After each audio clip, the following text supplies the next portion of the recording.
नमस्कार मेरे प्यारे विद्यार्थियों और युवा साथियों।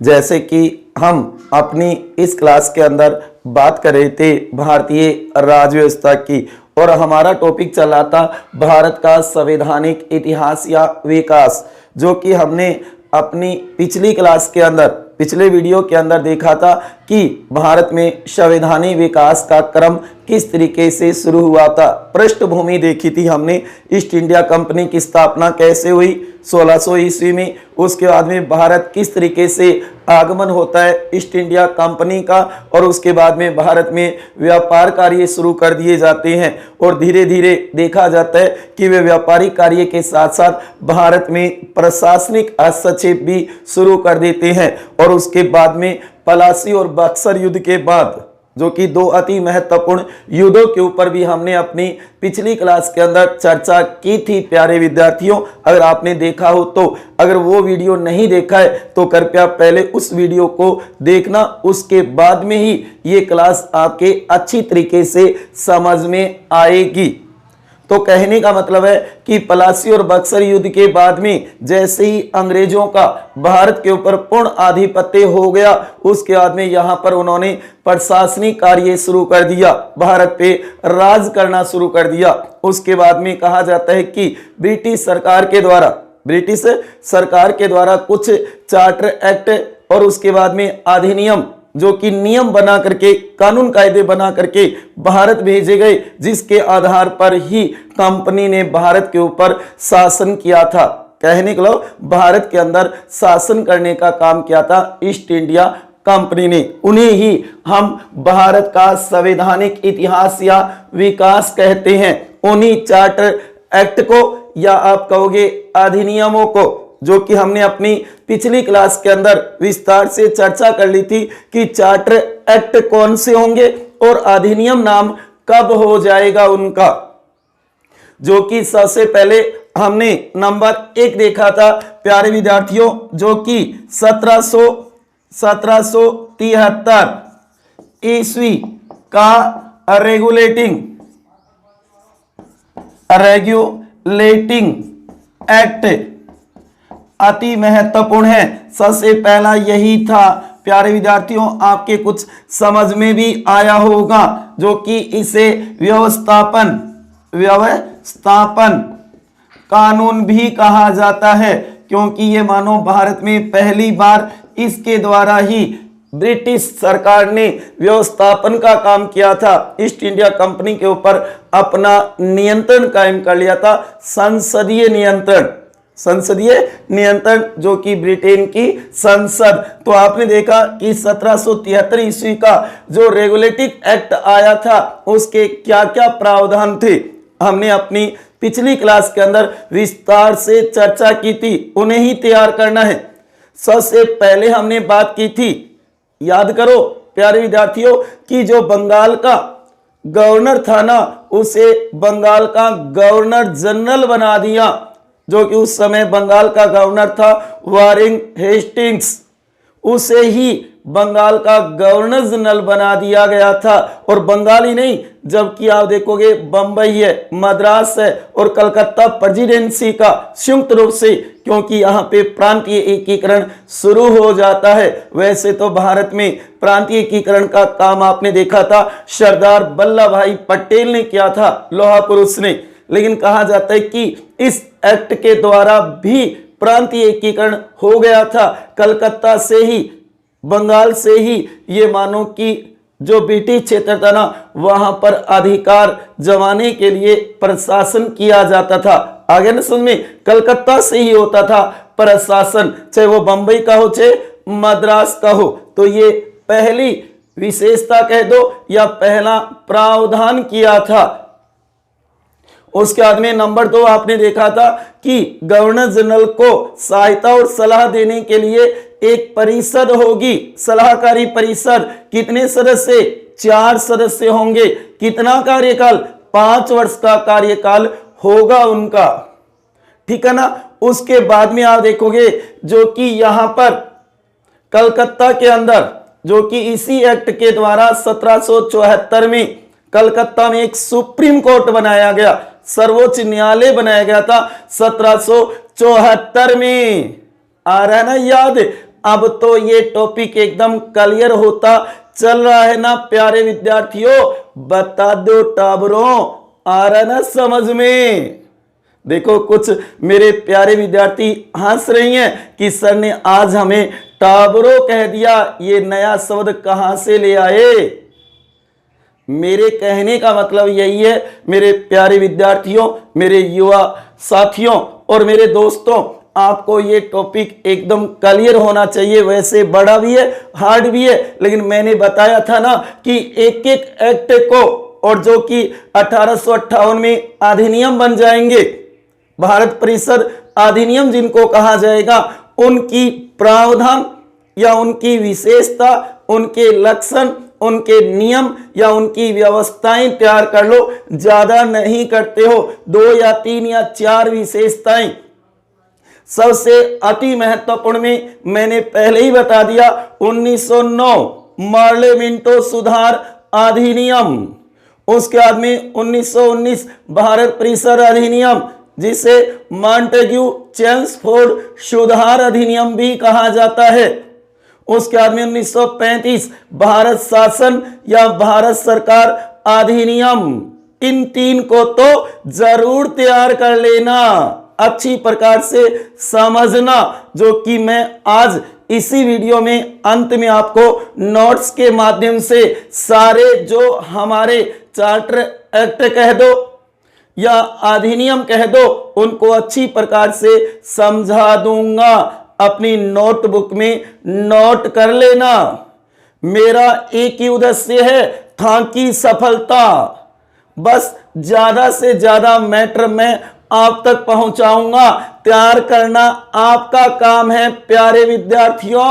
आ गई ना बात समझ में? भारत का संवैधानिक इतिहास या विकास कह सकते हो, जो कि इसकी पृष्ठभूमि हमने पिछली क्लास के अंदर विस्तार से देख ली थी। पल्ले पड़ी को नहीं पड़ी? बता दो प्यारे विद्यार्थियों, मेरे युवा साथियों, मेरे दोस्तों। तो आपने देखा कि 1773 ईस्वी का रेगुलेटिंग एक्ट है ना, उसके कौन कौन से महत्वपूर्ण प्रावधान थे, जो कि हमने पिछले वीडियो के अंदर भी चर्चा कर ली थी। सबसे पहले नंबर 1, जो दोबारा रिपीट कर रहा हूं, नोट कर लो अपनी नोटबुक में। हाँ जी, सबसे पहले बंगाल के गवर्नर को बंगाल का गवर्नर जनरल बना दिया गया और वारेन हेस्टिंग्स बनेगा पहला बंगाल का गवर्नर जनरल। हाँ जी, नंबर 2, जो कि याद रखना, गवर्नर जनरल की सहायता और सलाह देने के लिए एक परिषद होगी, सलाहकारी परिषद, जिसमें 4 सदस्य, कार्यकाल होगा 5 वर्ष का। उसके बाद में नंबर 3 आप देखोगे, कलकत्ता से प्रशासन चलाया जाएगा, जो कि बंबई, कलकत्ता और मद्रास तीनों को संयुक्त कर दिया जाएगा। प्रांतीय एकीकरण की शुरुआत हो जाएगी भारत के अंदर।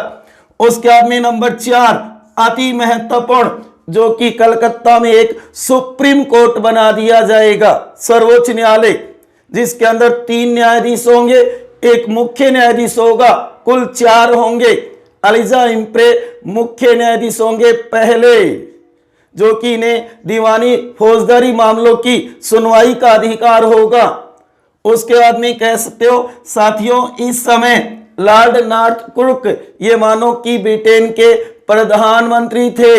ये क्वेश्चन भी बन सकता है कि रेगुलेटिंग एक्ट के समय ब्रिटेन इंग्लैंड एक ही बात है, ब्रिटेन कह दो, इंग्लैंड कह दो, यूके कह दो, यूनाइटेड किंगडम कह दो, जो कि इंग्लैंड के ही तो नाम है ये। तो उसका प्रधानमंत्री कौन था? लॉर्ड नॉर्थ क्रुक था। गौर करना साथियों, अति महत्वपूर्ण क्वेश्चन बन सकता है। तो इसमें आपको 1 नंबर और 4 नंबर जरूर तैयार कर लेनी है। विशेषता कह दो या प्रावधान एक ही बात है, और इन अधिनियमों की, चार्टर एक्टों की प्रावधान या विशेषता ही तो याद करनी है। आगे ना बात समझ में क्लियर है ना। अब कहा जाता है कि इसमें जो कमियां रह गई उस कमियों को सुधार करने के लिए जो कि पिट्स द यंगर नाम करके प्रधानमंत्री था ब्रिटेन का उस समय, जो कि 1784 में पिट्स इंडिया एक्ट पारित करके भारत भेजा था अपने ही नाम से। प्रधानमंत्री ने अपने ही नाम से भेजा था। गौर करना, जिसे एक्ट ऑफ सेटलमेंट भी कहा जाता है, एक्ट ऑफ सेटलमेंट भी कहा जाता है उसको। गौर करना साथियों, जो कि कहा जाता है कि इसके द्वारा इसमें जो कमियां रह गई उन कमियों को दूर किया गया था। इसके अंदर सबसे पहला काम किया गया कि कंपनी के कार्यकलापों को दो भागों में बांट दिया गया कि कंपनी एक तो व्यापारिक काम करेगी और दूसरा प्रशासनिक राजनीतिक काम भी करेगी। कहने का लाभ यहां पे द्वैत शासन शुरू हो गया था। प्यारे विद्यार्थियों, इस बात पर गौर करना, जो कि प्रांतों में द्वैत शासन 1919, केंद्र में द्वैत शासन 1935, लेकिन केवल द्वैत शासन नाम आए तो उस समय 1784 पिट्स इंडिया एक्ट आएगा, एक्ट ऑफ सेटलमेंट। आई क्या बात समझ में? क्योंकि यहां पे कंपनी के कार्यकलापों को दो भागों में बांट दिया। एक काम कंपनी करेगी, दूसरा संसदीय बोर्ड करेगा। कंपनी को व्यापारिक कार्य और संसदीय बोर्ड को राजनीतिक प्रशासनिक कार्य दे दिए गए। कहने का लो, एक तो होगा कोर्ट ऑफ डायरेक्टर्स जो कि व्यापारिक कार्य करेंगे, और दूसरा होगा board of control, board of control जो कि राजनीतिक प्रशासनिक कार्य करेंगे। और यह व्यवस्था रहेगी 1858 तक। कब तक रहेगी? 1858 के अधिनियम तक रहेगी। आई क्या कुछ बात समझ में? उस समय जो ब्रिटिश क्षेत्र था भारत में, जो अधिकार कर लिया उन्होंने, जैसे कि बंगाल पे, ओडिशा पे, बंबई है, मद्रास, उन्हें ब्रिटिश भारतीय प्रांत कहना भी शुरू कर दिया। कब? 1784 में पिट्स इंडिया एक्ट के अंदर। उसके बाद में कहा जाता है कि इस एक्ट के आधार पर ही ब्रिटिश संसद में बहस हुई और पहली और अंतिम बार ब्रिटिश सरकार को त्यागपत्र देना पड़ा। ये ऐसा अब तक कहने का इतिहास में एक बार ही हुआ था, प्रथम और अंतिम बार, कि ब्रिटिश सरकार को, ब्रिटिश प्रधानमंत्री को, फोक्स की जो सरकार थी संयुक्त गठबंधन की, उसे त्यागपत्र देना पड़ा कि भारतीय मामले के ऊपर ब्रिटिश संसद में बहस हुई और बहस के दौरान वहां की सरकार गिर गई, त्यागपत्र देना पड़ा। आई क्या बात समझ में? सरकार गिरने का मतलब है सरकार हट जाना। ऐसा पहली बार और अंतिम बार भारतीय मुद्दों पे, भारतीय मुद्दे के ऊपर ब्रिटिश संसद में ब्रिटिश सरकार पहली बार गिरी थी, त्यागपत्र देना पड़ा वहां पे प्रधानमंत्री को। पल्ले पड़ी को नहीं पड़ी टाबरों, बता दो मेरे को। हम पढ़ रहे हैं भारत का संवैधानिक इतिहास या विकास। आगे बात सुनिए। उसके बाद में आप देखोगे नंबर दो जो कि 1793 ईस्वी का चार्टर एक्ट। गौर करो साथियों, जो कि 20 वर्ष बाद, कहने का मतलब 20 वर्ष की अवधि बढ़ाई जा रही है कंपनी के शासन की, संसदीय ब्रिटिश संसद के द्वारा। अब आप देखोगे 1793 ईस्वी का चार्टर एक्ट। इस समय बंगाल का गवर्नर जनरल कौन था? तो ध्यान देना, लॉर्ड कॉर्नवालिस था। लॉर्ड कॉर्नवालिस होगा इस समय बंगाल का गवर्नर जनरल। क्योंकि मैंने बता दिया आपको कि इस समय तो वारेन हेस्टिंग्स था। जितने भी चार्टर एक्ट और अधिनियम है ना, उस समय के गवर्नर जनरल या गवर्नर या वाइसराय जरूर तैयार कर लेना, अपनी नोटबुक में नोट कर लेना। अति महत्वपूर्ण टॉपिक है, बड़े कंपटीशनों में इसमें से क्वेश्चन पूछा जाता है। हालांकि ज्यादा डीपली जाने की जरूरत नहीं है साथियों, अति महत्वपूर्ण प्रावधान ही तैयार कर लेना। आ गई ना बात समझ में? अति महत्वपूर्ण जो प्रावधान है वही पढ़ने को आप संपूर्ण पढ़ सकते हो, आपकी मर्जी है, आप युवा हो, आप इस तरीके से तैयार भी कर सकते हो। इसके अंदर पहली विशेषता जो कि कंपनी के कार्यकाल को या कंपनी के शक्ति को 20 वर्ष बढ़ा दिया। ब्रिटिश संसद ने कहा कि हम आपको 20 वर्ष तक अब कुछ नहीं कहेंगे, 20 वर्ष तक आपको नहीं छेड़ेंगे, आप चाहो जैसे भारत में शासन करो, प्रशासन चलाओ, 20 वर्ष बाद ही आएगा अगला चार्टर एक्ट। आ गई ना बात समझ में? 20 वर्ष बढ़ा दिया, ये गौर करना साथियों अति महत्वपूर्ण है। पहली बार कब बढ़ाया? 1793 में बढ़ाया, जबकि यहां तो व्यवस्था कर दी, उसके अंदर कहा नहीं था कि हम बढ़ा रहे हैं, यहां पर कह रही है ब्रिटिश संसद इस चार्टर एक्ट के अंदर। आगे बात समझ में? उसके बाद में देखो नंबर 2, ध्यान देना, जो कि बंगाल का गवर्नर जनरल है ना, उसकी शक्ति में वृद्धि कर दी गई। कहा गया कि वह बहुमत की उपेक्षा करके भी निर्णय ले सकता है। उसकी शक्ति में वृद्धि कर दी कि वह बहुमत को भी नकार सकता है, नहीं देखेगा कि बहुमत क्या कह रहा है, वो उसको इतना पावर दे दिया, उसकी शक्ति को बढ़ा दिया गया बंगाल के गवर्नर जनरल की। हाँ साथियों क्लियर है? उसके बाद में नंबर 3, भारतीय राजस्व से जो नियंत्रण बोर्ड है, संसदीय बोर्ड और जो कर्मचारी है ब्रिटिश, उनको वेतन भारतीय राजस्व से देना शुरू कर दिया गया, जो 1919 तक रहेगा। साथियों गौर करना, जो कि संसदीय बोर्ड के सदस्य और जो कर्मचारी थे ब्रिटिश भारत के अंदर, उनको वेतन, तनख्वाह, दाढ़ी, सैलरी कहां से? भारतीय राजस्व से देनी शुरू कर दी इस चार्टर एक्ट के तहत, जो 1919 तक रहेगा।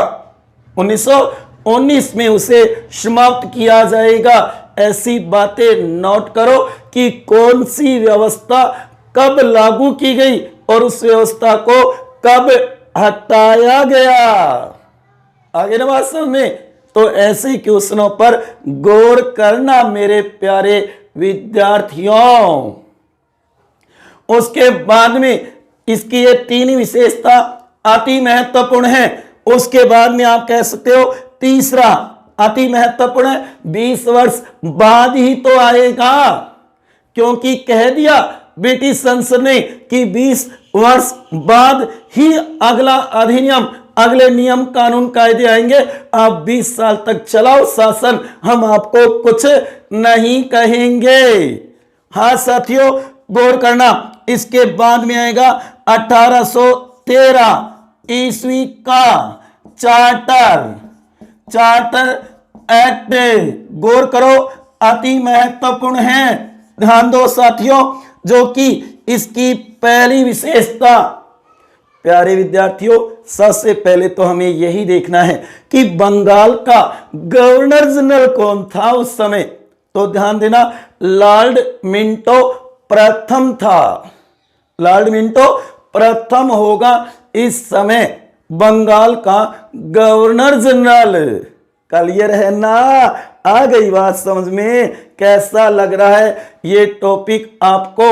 अब तो एक एक फैक्ट आपके क्लियर होते चल रही है ना, एक एक बात पल्ले पड़ती जा रही है ना। बता दो मेरे प्यारे विद्यार्थियों, ठीक है ना? ठीक है, ठीक है, चले आगे। ओके, चलो तो आगे साथियों। उसके बाद में देखो, पहली विशेषता अति महत्वपूर्ण है, जो कि शिक्षा के ऊपर प्रति वर्ष 1 लाख रुपए खर्च करने का प्रावधान किया गया भारत में। हालांकि वो विवादों में रहा कि भी किस पे खर्च किया जाए, वो अलग बात थी, लेकिन ब्रिटेन की संसद ने इस चार्टर एक्ट के तहत ये कह दिया कि बजट के अंदर भारतीय शिक्षा के ऊपर 1 लाख रुपए खर्च करने का प्रावधान होगा। इसे नोट कर लेना। कब किया ये प्रावधान, कितने पैसे, 1 लाख रुपए प्रति वर्ष शिक्षा पर खर्च किए जाएंगे। आगे ना बात समझ में। उसके बाद में नंबर 2, ईसाइयों को, जो ईसाई मशीनरी थी ना, उनको यहां पर ईसाई धर्म के प्रचार प्रसार की स्वतंत्रता दे दी गई। ईसाई मशीनरियों को, कहने के लिए ईसाई लोगों को, ईसाई पादरियों को, ईसाई धर्म के मानने वाले लोगों को कहा कि आप भारत में ईसाई धर्म का प्रचार प्रसार करो, हमारे ईसाई धर्म को मजबूत बनाओ, भारतीयों के अंदर ज्यादा से ज्यादा प्रचार प्रसार करो कि वो ईसाई धर्म को माने। आ गई ना बात समझ में। तो इसी एक्ट के तहत ये प्रावधान किया गया था। नंबर 3 अति महत्वपूर्ण है, गौर करना साथियों, जो कि कलकत्ता के अंदर, कलकत्ता के अंदर ईस्ट इंडिया कंपनी ने अपने खर्चे से एक चर्च भी बनवाई थी इसी चार्टर एक्ट के तहत। आई बात समझ में। ईस्ट इंडिया कंपनी ने कलकत्ता के अंदर एक चर्च बनवाई अपने ही खर्चे से, ये भी इस चार्टर एक्ट की ही अति महत्वपूर्ण विशेषता या प्रावधान बन जाता है। आ रही ना बात समझ में। क्लियर है ना प्यारे विद्यार्थियों, मेरे युवा साथियों, सोच क्या रहे हो, इसे तैयार कर लो, अति महत्वपूर्ण है। अगला टेस्ट हमारा इसी टॉपिक का है, देखते हैं आप कितने क्वेश्चन सही करते हो। 50 टॉप मोस्ट क्वेश्चन अति महत्वपूर्ण, जो बार बार एग्जाम में पूछे गए हैं और आगामी पूछे जा भी सकते हैं, तो उस समय आपके गलत ना हो, इसलिए पहले ही इसे तैयार कर लो। कई मेरे प्यारे विद्यार्थी हंस रही हैं, हाँ सर इसमें गलत नहीं होने देंगे, ना जी ना, ऐसा नहीं होगा। क्वेश्चन बनाने वाला कौन है, ये बात भी नोट कर लेना। और मैं बार बार कहता हूं कि पेपर बनाने वाला, क्वेश्चन बनाने वाला बुरा बहुत होता है। कैसी ही लैंग्वेज, किसी भी तरीके से क्वेश्चन को बना सकता है, तो आपका मूल्यांकन होगा। ज्यादा से ज्यादा पार्टिसिपेट करना, क्विज या प्रश्नोत्तरी जो हमारी टेस्ट सीरीज चल रही है भारतीय राज्य व्यवस्था की, और ज्यादा से ज्यादा अपने दोस्तों, सहेलियों और अपने फ्रेंड्स को सूचित कर दो कि भारतीय राज्य व्यवस्था की प्रश्नोत्तरी एक बार देखकर तो देखो, होशियार जी सर ने कैसे क्वेश्चन बनाई हैं, अपना मूल्यांकन तो करो। मेरे प्यारे विद्यार्थियों, आपसे यही निवेदन है कि ज्यादा से ज्यादा शेयर करो। देखा जा रहा है जैसी हमें उम्मीद है वैसी सफलता हमें नहीं मिल रही, लेकिन फिर भी मेरे कई प्यारे विद्यार्थियों को कॉन्फिडेंस है, आत्मविश्वास है, सर अब नहीं देख रहे लेकिन समय आने पे हमारे वीडियो जरूर देखेंगे। प्यारे विद्यार्थी साथियों, इसलिए कह रहा हूं ज्यादा से ज्यादा शेयर करो और मेरे वीडियो देख करके अच्छे नोट्स बनाओ जो आगामी भविष्य में आपके काम आ सके। चाहे आप किसी भी कंपटीशन की तैयारी कर रहे हो या फिर आगामी भविष्य में करोगे। हो सकता है अभी आप सीनियर में होंगे, first year second year final में होंगे, या आप कहोगे प्रीवियस या फाइनल में होंगे, लेकिन कभी तो कंपटीशन की तैयारी करनी होगी आपको। अब नहीं कर रहे तो क्या हुआ, लेकिन मैं तो यही कह रहा हूं, अपना लक्ष्य, अपना उद्देश्य अभी तय कर लो कि मेरे को किसकी तैयारी करनी है। अब जैसा समय है, शायद आगे ऐसा समय नहीं आएगा। बहुत ही बढ़िया और अच्छा समय जो आप अपने घरों में सुरक्षित रह करके और अपने अध्ययन को चार चांद लगा सकते हो, क्योंकि अब बाहर निकलने की जरूरत नहीं है।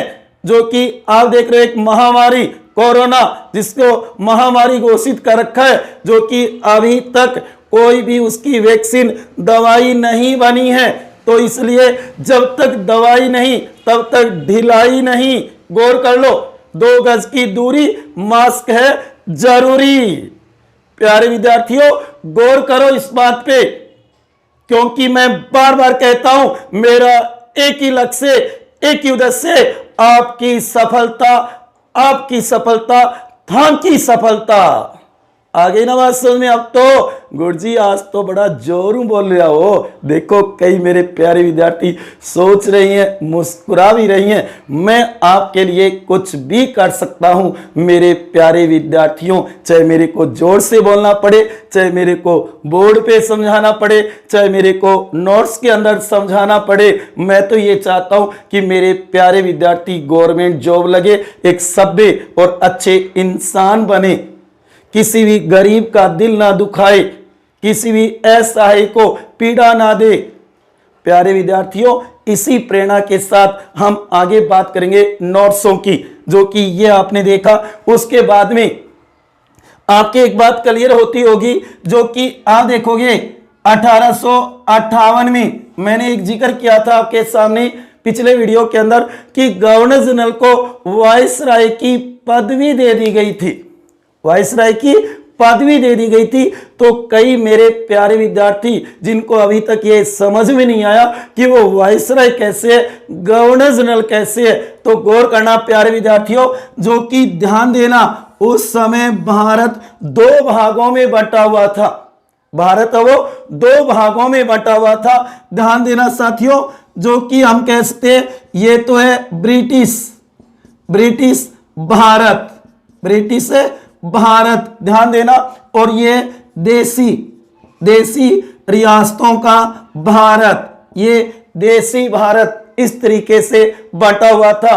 क्योंकि याद रखना, अंग्रेजों का संपूर्ण भारत पर राज नहीं था, हां अप्रत्यक्ष राज था, लेकिन उन्होंने देसी रियासतों के राजाओं को भी ये मानो कि कुछ शक्तियां दे रखी थी कि आप रहो अपने राज्य में, शासन करो अपनी रियासत में। समझ गए नहीं ये बात। अब यहां पर जो ब्रिटिश भारत में होगा उसे तो कहा जाएगा गवर्नर जनरल। गौर करना साथियों, गवर्नर जनरल। और जो यहां पे होगा ना उसे कहा जाएगा वायसराय, इसे कहा जाएगा वायसराय। ध्यान देना, जबकि दोनों व्यक्ति एक ही होगा, व्यक्ति एक ही होगा, एक व्यक्ति एक ही होगा। जब ब्रिटिश भारत का काम करेगा तो गवर्नर जनरल कहलाएगा। जो भी चार्टर एक्ट, अधिनियम बन करके आते हैं उस समय तो हम कहते हैं गवर्नर जनरल। हां जी, एकदम सही है कि 1919 के समय भारत के गवर्नर जनरल, आप कहोगे सर यहां पे तो वायसराय नाम हो गया था ना। हां, वायसराय हो गया देसी भारत के लिए, लेकिन जब ब्रिटिश भारत का काम, क्योंकि अधिनियम जो बन के आए वो ब्रिटिश भारत के लिए ही तो आते थे, तो 1919 में जेम्स फोर्ड उस समय भारत के गवर्नर जनरल थे। आई क्या बात समझ में? कहने का मतलब एक ही व्यक्ति को गवर्नर जनरल कहा गया, वायसराय कहा गया। जब वो ब्रिटिश भारत का काम करता तो गवर्नर जनरल कहलाता था, गवर्नर जनरल नाम से करता था। जबकि देसी भारत का करता उस समय वह वायसराय के नाम से करता था। आगे ना बात सुने, पल्ले पड़गी ना, यहां पे तो वायसराय की बतौर साइन करेगा, काम करेगा, और यहां का जब काम करेगा उस समय गवर्नर जनरल के बतौर काम करेगा। आगे बात सुने, अब कहा जाता है कि ब्रिटिश भारत को कई प्रांतों में ब्रिटिश भारत को कई प्रांतों में बांट दिया गया। और ध्यान देना, इन प्रांतों में थे ना, वो थे गवर्नर। प्रांतों में होते थे वो क्या थे? गवर्नर थे। अब यहां पर 1919 के अधिनियम में हम देखते ना कि प्रांतों में द्वैध शासन, तो यहां पे इसके कार्य बांट दिए गए। इसके कार्यों को दो भागों में बांट दिया, आरक्षित और स्थानांतरित। उसे ही कहा जाता है द्वैध शासन प्रांतों में। जबकि यहां पर भी रियासतें अलग अलग थी, जैसे कि हैदराबाद है, जूनागढ़ है, जयपुर है, जोधपुर है, बीकानेर है। ऐसी रियासतें पर होते थे रेजिडेंट, या आप कह सकते हो पॉलिटिकल एजेंट, जो अलग अलग रियासतों में होते थे। आगे बात समझ में, यहां पर पॉलिटिकल एजेंट होते थे अलग अलग रियासतों में, जो इसके अधीन काम करते थे। जबकि प्रांतों में होते थे गवर्नर, जो कि अलग अलग प्रांतों में काम करते थे। ये संपूर्ण भारत का होता था। नोट करना, गवर्नर जनरल, अब तो समझ में आ गया, ब्रिटिश भारत का होता था। मैं बात कर रहा हूं 1858 के अधिनियम की, जो कि गवर्नर जनरल को वायसराय की पदवी दे दी गई। लॉर्ड कैनिंग ही बना था। हाँ साथियों, गौर करना, जबकि देसी भारत का रियासतों का काम करता तो वह वायसराय कहलाता था। व्यक्ति एक ही होता था, व्यक्ति एक ही होता था। आगे न समझ में, फिर प्रांतों में होते थे गवर्नर, एक एक प्रांत में अलग अलग। और उसके बाद में जो कि देसी रियासतों में होते थे रेजिडेंट, जो कि हम कहेंगे पॉलिटिकल एजेंट। आई बात समझ में? तो इस तरीके से इसे तैयार कर लेना। तो आज हमने देखा 1773 ईस्वी का रेगुलेटिंग एक्ट, जिसे व्यवस्थापन कानून भी कहा जाता है। इसके 5 प्रावधान। उसके बाद में 1793 ईस्वी का चार्टर एक्ट, इसके 3 प्रावधान। उसके बाद में 1813 ईस्वी का चार्टर एक्ट, इसके 3 प्रावधान आए होंगे आपके समझ में प्यारे विद्यार्थियों। क्लियर है ना? इन तीनों पॉइंटों को जरूर तैयार कर लेना। हम अगले भाग 3 के अंदर देखेंगे आगे के चार्टर एक्ट और अधिनियम। अगले पार्ट के अंदर हम सभी को कंप्लीट कर देंगे, जिसके अंदर हम नोट्स के माध्यम से भी देखेंगे और साथ में कुछ मौखिक बातें भी बताऊंगा मैं, जैसे कि कुछ विद्वानों ने या विचारकों ने या हमारे महान पुरुषों ने आलोचनाएं की है और अपने वक्तव्य परिभाषाएं दी है। याद करो 1935 को दास्ता का अधिकार पत्र, दास्ता का घोषणा पत्र किसने कहा? ये क्वेश्चन बहुत बार आता है। हमें एक ऐसी गाड़ी दे दी गई, एक गाड़ी दे दी गई जिसके ब्रेक तो बहुत है, ब्रेक तो अनेक है, लेकिन इंजन नहीं है उसके अंदर। ये बात किसने कही? जो कि प्रजातंत्र को बेड़ियों में जकड़ा हुआ बना दिया, हमें नई बेड़ियों में जकड़ दिया। ये तो सड़ा हुआ गला हुआ है, ये तो एक प्रकार से अविश्वास का प्रतीक है, असंतोषजनक और निराशाजनक है। निराशाजनक और असंतोषजनक और बिना सूरज के सवेरा है। सुनी है क्या ऐसी परिभाषाएं, आलोचनाएं? किस किसने कही? ये हम बात करेंगे अगले वीडियो के अंदर, जो कि आगे के चार्टर एक्ट और उसके बाद में अधिनियम कंप्लीट कर लेंगे और उसके बाद में होगा हमारा टेस्ट भारत का संवैधानिक इतिहास या विकास का। तो प्यारे विद्यार्थियों, आज वाला वीडियो आपको कैसा लगा? पृष्ठभूमि हमने पिछले वीडियो में देख ली थी। आज हमने इन तीनों के ऊपर विस्तार से चर्चा की और मैंने बात की आपके साथ गवर्नर जनरल और वाइसराय एक ही कैसे होता था, उसके ऊपर भी मैंने विस्तार से आपको समझा दिया। तो आज वाला वीडियो आपको कैसा लगा मेरे युवा साथियों, दोस्तों और प्यारे विद्यार्थियों? अगर अच्छा लगा हो तो ज़्यादा से ज़्यादा इसे शेयर करना, अपने दोस्तों को, सहेलियों को, फ्रेंड्स को कहो कि ये वीडियो आप जरूर देखो, बहुत ही हेल्पफुल है, हमारे लिए महत्वपूर्ण भी है और उपयोगी भी है। ये बात कहो जो कि वो ज़्यादा से ज़्यादा देखे प्यारे विद्यार्थियों। ठीक है, मिलते हैं अगली क्लास के अंदर भाग 3 में। तब तक खुश रहिए, हंसते रहिए, मुस्कुराते रहिए, प्रेम से मस्त रहिए। जिंदगी में हंसना जरूरी है क्योंकि जिंदगी की जरूरत ही हंसना है प्यारे विद्यार्थियों। ठीक है, इसी के साथ आपका बहुत बहुत धन्यवाद, आभार है आपका जो कि आपने इतना कीमती समय निकाल करके ये वीडियो देखा है, सुना है और समझा है।